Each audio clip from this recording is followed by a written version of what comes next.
मुनिवर, आपके अनमोल वचनों के कुछ अंशों को सुनकर हम आपके कृतज्ञ हैं। ऐसे उच्च विचार तो हमने जीवन में प्रथमतः ही सुने हैं। मुनिवर, हम दशरथ पुत्र राम हैं। अहोभाग्य हमारे, आज इस आश्रम की भूमि आपके आगमन से पावन हो गई। स्वयं प्रजापालक ही हमारे आतिथ्य में आए हैं। मुनिश्रेष्ठ, आप जैसे महान ज्ञानी ऋषियों के कारण ही हमारे राज्य की भूमि पावन है, किंतु आज तक आप जैसे सद्गुरु से हमारा परिचय कैसे नहीं हुआ? मुनिवर, क्या मैं पूछने की धृष्टता कर सकता हूं कि आप किस गोत्र और कुल से संबंधित हैं? अतिथि, मैं शंभूक, मैं शूद्र कुल से हूं। भ्रष्ट कर दिया शूद्र ने, पानी पिलाकर अपवित्र कर दिया हमें।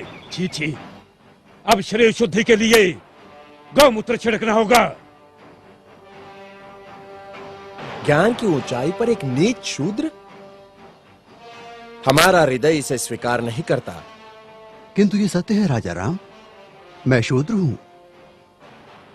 ज्ञान की गंगा का स्पर्श मात्र ही जिनके लिए वर्जित है, उनके पास ज्ञान का भंडार असंभव।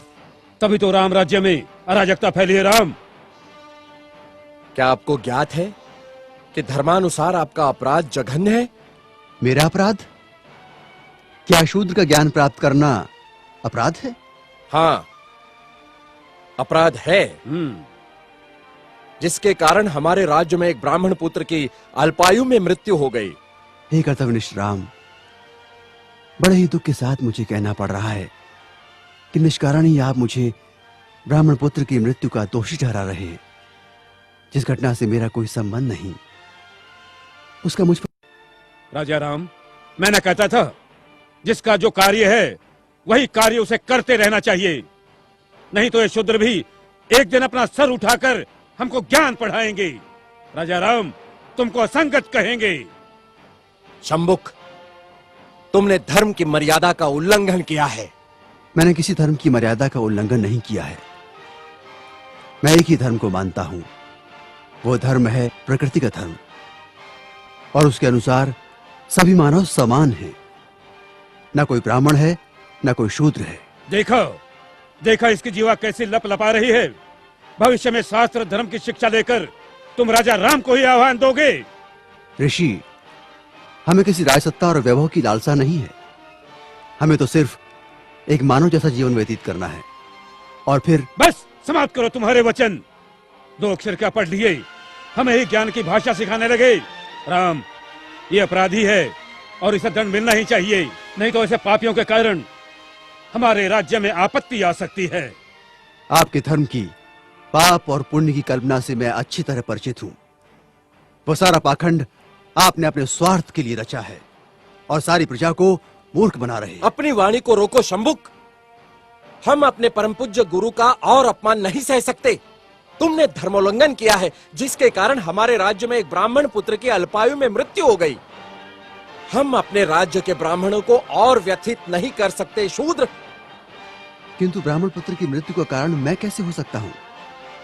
हे राजन, बड़ी नम्रता से दुस्साहस कर रहा हूं।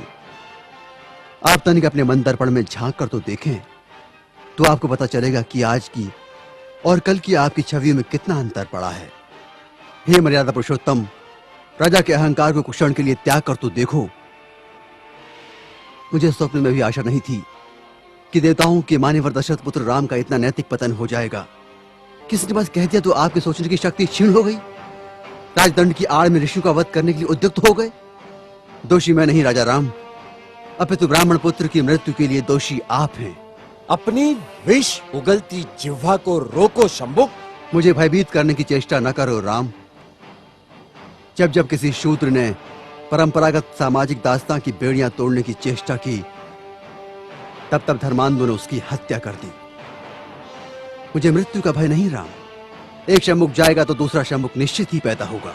शंभुक, मैं राम, स्वाभिमान और स्वतंत्रता का लघु जीवन भी दास्ता और अपमान से भरे दीर्घायु से कई गुणा सुकर है। अब यदि एक भी शब्द तुम्हारे मुख से और निकला तो